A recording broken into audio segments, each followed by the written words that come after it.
Good morning Shriram please, कैसे हो? Class 4 कैसे हो?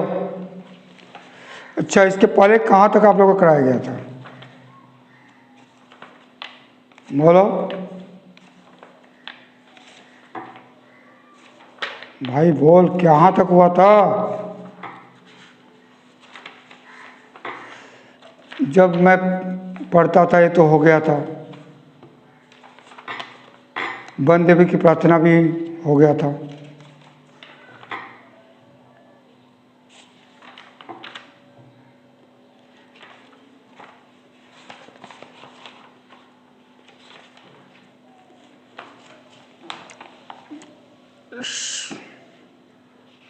आज मैं वन देवी के बाद शादी का स्वप्न यह चैप्टर करवाने जा रहा हूँ, ठीक है? यह कहानी ईरान का है। क्लास 4 ध्यान से सुनोगे। शादी का स्वप्न। शादी ईरान के एक नगर सिराज में रहता था। जब वह बहुत ही छोटा था तभी उसके पिता की मृत्यु हो गई। अकेले माँ ही उसका पालन पोषण करती थी।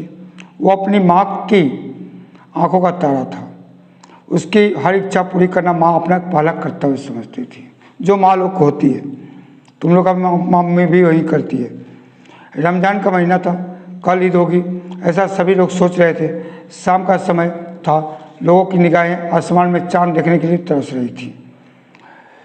यानी रमज़ान में चांद देखने के बाद ही अगला दिन ईद मनाया जाता है, ठीक है?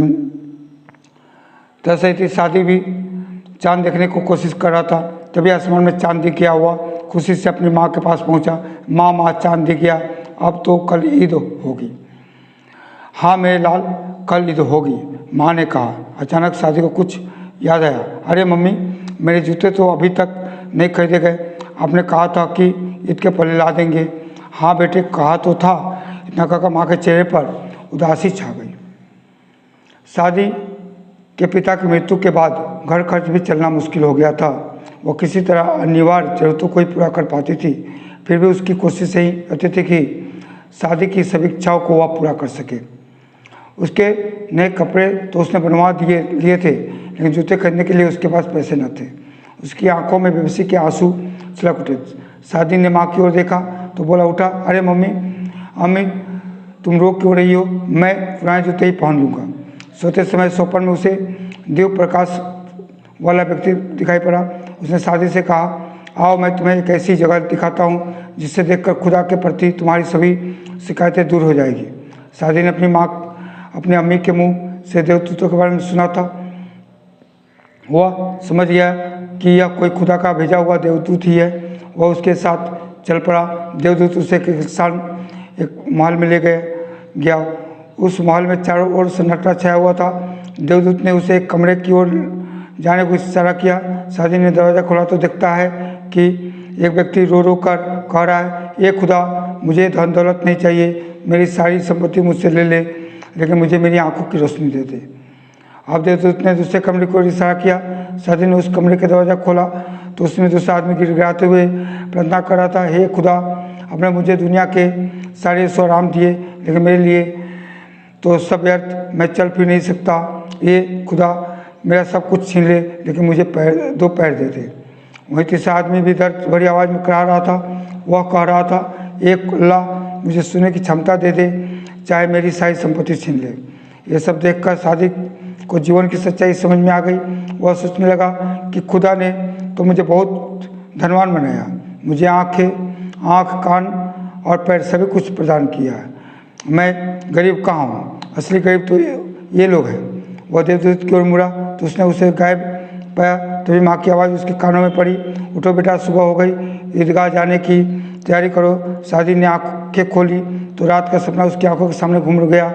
उसने सपने की सारी बातें माँ को सुनाई। फिर माँ से कहने लगा, अम्मी, मैं नहीं जानता था कि इस दुनिया में इतने बेबस लोग भी रहते हैं जो देख नहीं सकते, चल नहीं सकते और सुन नहीं सकते। मैं तो खुदा से अपने गरीब होने की शिकायत कर रहा था, लेकिन अब मुझे पता चला कि मैं तो बहुत बड़ा धनवान हूँ। मैंने खुदा के विषय में जो बुरा भला सोचा था उसके लिए मैं माफ़ी मांगता हूँ। यही नन्हा शादी बड़ा होकर शेख शादी के नाम से मशहूर हुआ और फारसी भाषा का प्रसिद्ध कवि हुआ। पाठ समझ में आ गया। हम अगर लोग कहें कि हम गरीब हैं तो गलत है। भगवान ने हमें 2 पैर, 2 आँख, 2 कान, 2 हाथ दिया है। कभी सोचे हो जिन लोगों के पास इनमें से कोई एक तो चीज़ नहीं रहता है, हम उन्हें अपंग कहते हैं।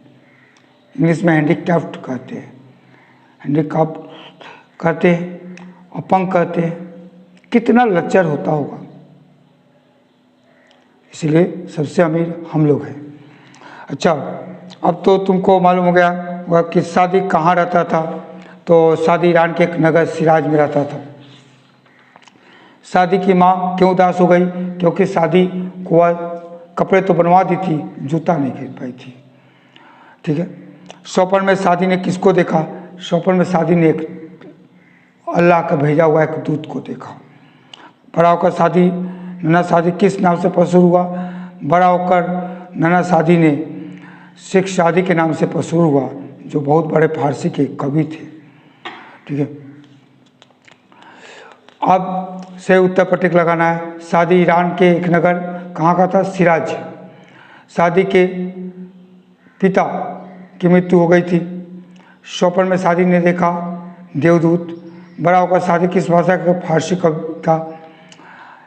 रिक्त स्थानों को पूर्ति करो, मेल खुद से करो। ठीक है। और 5 नंबर प्रश्नों का उत्तर दोगे। ठीक है। बस, लेकिन होमवर्क करते रहना। ठीक है। क्योंकि होमवर्क नहीं करोगे तो कैसे होगा। होमवर्क करते रहो। ठीक है। और किसी भी प्रकार का प्रॉब्लम हो तो स्कूल 9 से 1 बजे तक खुला रहता है। अपने पेरेंट्स को लेकर आकर बात कर सकते हो यदि किसी भी प्रकार का प्रॉब्लम होता है तो। ओके भाई।